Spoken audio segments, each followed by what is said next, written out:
Hello, welcome back to my another study vlog. तो जैसे कि आप सभी को पता है, मैं कर रही हूँ एसएससी की प्रिपरेशन और ये मेरा फर्स्ट अटैम्प्ट है। तो मैं आप इस जर्नी को आपके साथ शेयर कर रही हूँ बिल्कुल बेसिक से। ओके, तो आज के जो दिन की शुरुआत हुई वो हमने की थी ज्योग्राफी की क्लास के साथ। इसमें हम बात करेंगे अपने नोट्स बनाने की, अपनी क्लास लेने की। फ़र्स्ट ऑफ़ ऑल मैं क्या करती हूँ, मैं लेक्चर लेती हूँ कंप्लीट। लेक्चर लेने के बाद अब मुझे लगता है कि हाँ, ये पॉइंट है इम्पॉर्टेंट जो मुझे अपने नोट्स में लिखने चाहिए, एग्ज़ाम में आने के चांसेस हैं। मैं उन्हें 100% अपने नोट्स में ज़रूर लिखती हूँ। और अगर कोई ऐसा टॉपिक है जो सिर्फ बेसिक हमारी नॉलेज के लिए हैं तो उसे भी नोट्स में लिखना चाहिए, ताकि आपको हर चीज़ के बारे में नॉलेज रहे। ज़रूरी नहीं है कि जो चीज़ एग्ज़ाम के नज़रिए से इम्पॉर्टेंट है आप लोग उसे ही पढ़ें। ज्योग्राफी की क्लास ली, उसके बारे में समझा, थोड़ा रिवीजन किया।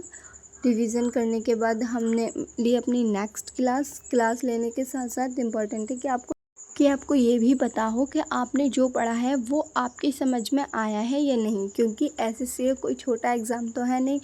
तो इम्पॉर्टेंट ये होना चाहिए कि आपको कितना समझ में आया, कैसे समझ में आ रहा है। जिस तरीके से आपको समझ में आया, आप कोशिश किए उसी तरीके से आप नेक्स्ट अपने पढ़ें, उसी तरीके को आप अपनी हॉबी में ले आएँ। ठीक है। और मैं अक्सर क्या करती हूँ, टाइमर ऑन करके पढ़ती हूँ। जैसे कि मैंने पिछले व्लॉग में भी बताया, तो टाइमर ऑन करने का मतलब ये नहीं होता कि आपने आज इतने घंटे पढ़ाई की, इतने घंटे पढ़ाई की। उसका मतलब ये होता है कि आपने किस सब्जेक्ट को कितने आवर्स दिए। आप मैथ, रीजनिंग जैसे सब्जेक्ट पढ़ रहे हैं तो उसमें आपने कितने आवर्स में कितने क्वेश्चन सॉल्व किए और कितने घंटे में आपने कितने लेक्चर लिए, कितने नोट्स बनाए।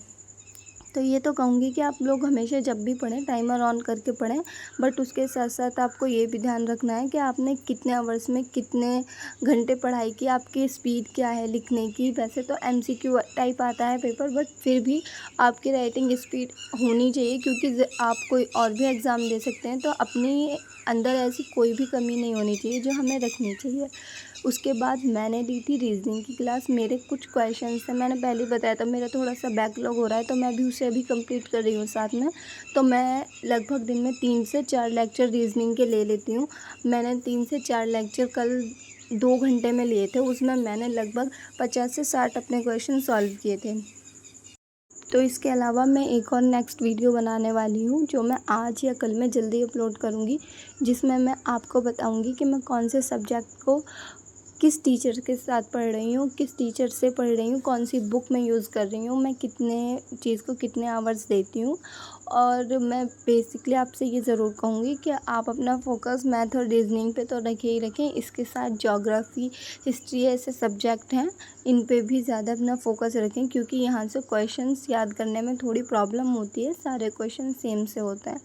मैं अपने क्वेश्चंस